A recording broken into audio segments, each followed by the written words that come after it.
मुझे उनकी आंखों में सच्चाई के अलावा कुछ और दिखता ही नहीं है। लेकिन फिर खाला जान, मैं जब भी इनकी आंखों में देखती हूँ तो मुझे लगता है वो जो कह रहे हैं सच कह रहे हैं। ये सब तहरीन की चाल है, ये सब मोहब्बत का ना दिखावा कर रही है तुम्हें अपने हक से बेदखल करने के लिए। ये सिर्फ ज़ारा से मिलने की ख्वाहिश थी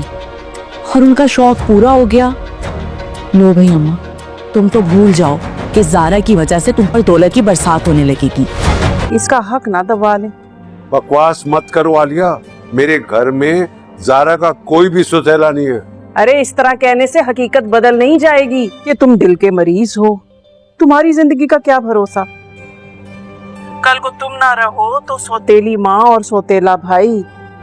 इसलिए यही अच्छा है कि तुम अपनी जिंदगी में ज़ारा को उसका हक दे दो। सच तो यही है कि रेहान और तहरीन ज़ारा के सौतेले रिश्ते हैं। अरूसा की डायरी तो आलिया के पास है।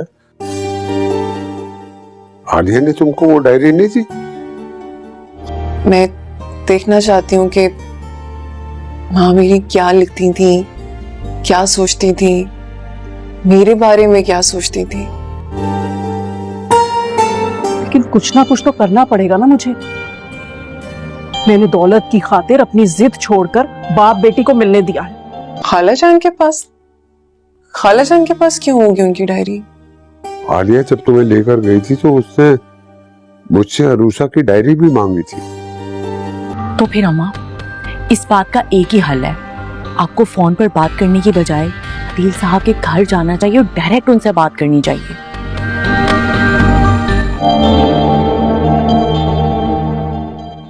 वरना वो अदील मर भी जाता ना तो मैं ज़ारा को उसकी शक्ल तक ना देखने देती।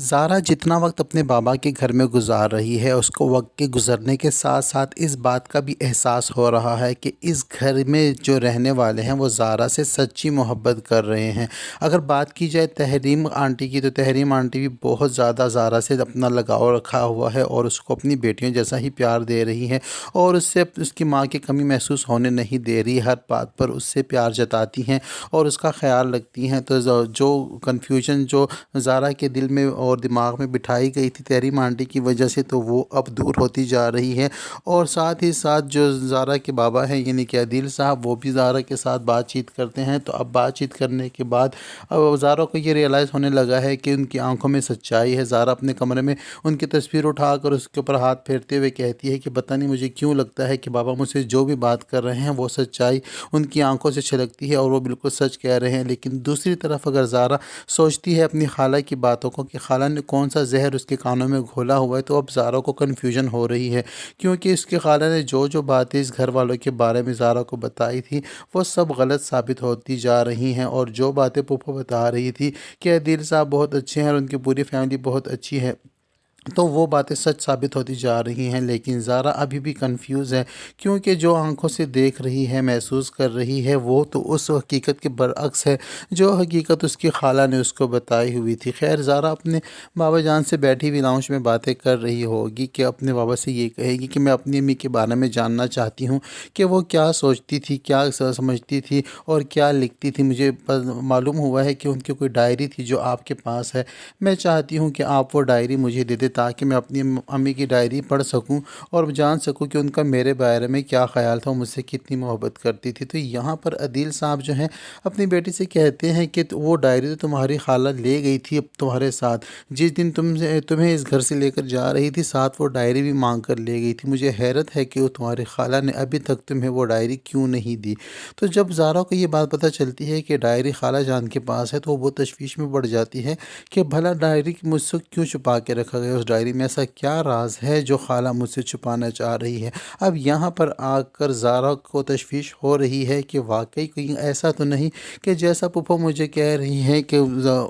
खाला जान ने मेरे कानों में जो जहर घोला हुआ है वो झूठ बोला हुआ है, वो मनगढ़ंत कहानी है। अगर असल हकीकत उस डायरी में ही है तो वो डायरी मेरे तक पहुँचनी चाहिए और मैं किसी भी सूरत वो डायरी हासिल करके रहूँगी ताकि मुझे पता चल सके, रियलाइज़ हो सके कि वह मेरे साथ मुखलिस कौन है, खाला जान है या फिर मेरे ابو مخلص ہیں۔ اسی طرح ادھر دوسری جانب اگر بات کی جائے عالیہ بیگم کی، تو عالیہ بیگم بہت زیادہ غصے میں ہے، کیونکہ جس مقصد کے لیے زارا کو انہوں نے بھیجا تھا اپنے بابا کی طرف، وہ مقصد ابھی تک دور دور تک پورا ہوتا ہوا نظر نہیں آ رہا۔ عالیہ بیگم تو یہ سوچ کر بھیجا تھا کہ جیسے ہی زارا اپنے بابا کے گھر جائے گی تو اس عدیل صاحب کی طبیعت تو ویسے ہی خراب ہے، 2-4 دن کا مہمان ہے، وہ اللہ کو پیارا ہو جائے گا اور زارا کو دولت مل جائے گی اور زارا واپس گھر آ جائے گی۔ لیکن ایسا نہیں ہوا، کیونکہ زندگی اور موت تو اللہ کے ہاتھ میں ہے۔ جیسے ہی زارا اپنے بابا کے گھر گئی اور زارا کو دیکھ کر دن بدن اس کے بابا کی طبیعت بہتر ہوتی گئی اور اس ماشاءاللہ سے پھر سے صحت یاب ہو چکے ہیں، اور یہ صحت یابی جو ہے عالیہ بیگم اور اس کی بیٹی مہرو سے برداشت نہیں ہو رہی۔ تو اسی بات کو ڈسکس کرتے ہوئے عالیہ بیگم مہرو سے کہتی ہیں کہ ہم نے جس مقصد کے لیے زارا کو بھیجا ہے وہ مقصد تو پورا ہوا نظر نہیں آ رہا۔ تو یہاں پر مہرو بھی اپنی امی سے یہی کہتی ہے کہ مجھے بھی ایسا لگتا ہے، کیونکہ زارا تو وہاں جا کر ان لوگوں میں ایسی گھل مل گئی ہے کہ اس نے پلٹ کر پیچھے دیکھنا تک گوارا نہیں سمجھا، اور اپنی برتھ ڈے پارٹی بھی وہاں پر ان لوگوں کے ساتھ انجوائے کر رہی ہے، اور نہ مجھے انوائٹ کیا اور نہ ہی آپ کو انوائٹ کیا۔ اور دیکھیں تو اس کی جرت کہ انہوں نے ہادی اور وفا کو انوائٹ کیا اور ہمیں اگنور کر دیا، اور اس قسم کی اور بھی خرافات نکالتی ہے منہ سے زارا کے بارے میں، اور اپنی امی سے یہ کہتی ہے کہ آپ بھی بھول جاؤ کہ زارا کی وجہ سے آپ پر نوٹوں کی برسات ہوگی۔ تو یہاں پر عالیہ بیگم اپنی بیٹی کو جواب دیتے ہوئے یہ کہتی ہے کہ میں بھی کسی سے کم نہیں ہوں، میں نے بھی ایسی آگ لگا دی ہے اور ایسا سوچ لیا ہے کہ زارا بھی اس گھر میں واپس آئے گی اور اس کی دولت بھی اس کے گھر واپس آئے گی۔ تو یہاں پر عالیہ جو ہے اب دل صاحب کو کال کرے گی اور ان سے یہ کہے گی کہ میں یہ چاہتی ہوں کہ اگر آپ اپنی بیٹی کو سچے دل سے پیار کرتے ہیں اور آپ اپنے کی ہوئی غلطیوں کا کفارہ ادا کرنا چاہتے ہیں، تو اپنے جیتے جی زارا کا حق اس کے نام کر دے، کیونکہ اگر آپ نے کل کو مر آ گئے، دل کے مریض ہو، اگر آپ مر آ گئے تو آپ کے مرنے کے بعد، آپ کے جانے کے بعد، آپ زارا کا سوتیلا بیٹا اور اس کی سوتیلی ماں اس کو اس جائیداد میں سے کچھ بھی دینے والی نہیں ہے۔ تو یہ بات سن کر عدیل صاحب بہت غصہ ہو جائیں گے اور عالیہ بیگم سے یہ کہیں گے کہ ہمارے گھر میں زارا کا سوتیلا کوئی بھی نہیں ہے۔ تو زارا جو کہ سوتیلا کوئی بھی نہیں ہے، تو یہاں پر عالیہ بیگم کہے گی کہ آپ کے کہنے کی باتیں ہیں، آپ کو نہیں پتہ کہ جب کو ماں باپ مر جاتے ہیں تو کس طرح لوگ آنکھیں بدلتے ہیں۔ تو بہتر یہی ہوگا کہ آپ اپنے جیتے جی ہی زارا کا حصہ اس کے نام کر دے تاکہ زارا سیف ہو جائے۔ یہاں پر اپنی لالچ کو چھپاتے ہوئے زارا کو آگے کر کے اپنا مقصد بیان کر دیا ہے عالیہ بیگم نے، اور یہاں پر عدیل صاحب بھی سوچنے پر مجبور ہو گئے ہیں کہ ان کو لگتا ہے کہ واقعی ایسا ہو بھی سکتا ہے، کیا پتا کہ تحریم اور ریحان جو ہے میرے جانے کے بعد زارا کے ساتھ آنکھیں نہ بدل لیں یا اس کے ساتھ اپنا بیہیویئر چینج نہ کر لیں۔ تو یہی بات جب عالیہ بیگم مہرو کو بتاتی ہے تو مہرو کہتی ہے کہ نہیں، آپ نے غلط کیا، آپ کو یہ بات فون پر نہیں کرنی چاہیے تھی، مجھے تو یہ لگتا ہے کہ آپ سیدھا جائیں عدیل صاحب کے گھر اور ڈائریکٹ ان کے آمنے سامنے بیٹھ کر ان کے منہ پر یہ بات کہیں، اور یہ بات جو ہے اب زارا کے دل و دماغ میں بٹھا دی جائے گی، اور زارا اس بات کو لے کر، کیونکہ زارا کو تو وہی کچھ کرتی ہے جو اس کو خالہ بتاتی ہے، اور اس کی خالہ کی تربیت بھی ایسی ہی ہے کہ اور اس نے اس طرح ڈرا کے رکھا ہوا ہے کہ جب تک وہ خالہ کی کہا نہ مانے تو اس کا تو یہاں پر عالیہ بیگم نے زارا کے دل و دماغ میں بھی ایک نئی بات ڈال دی ہے، اور اس بات کو سوچنے پر مجبور ہو گئے ہیں عدیل صاحب بھی کہ کہیں واقعی ایسا نہ ہو جائے۔ تو اب دیکھنا یہ ہے کہ عالیہ بیگم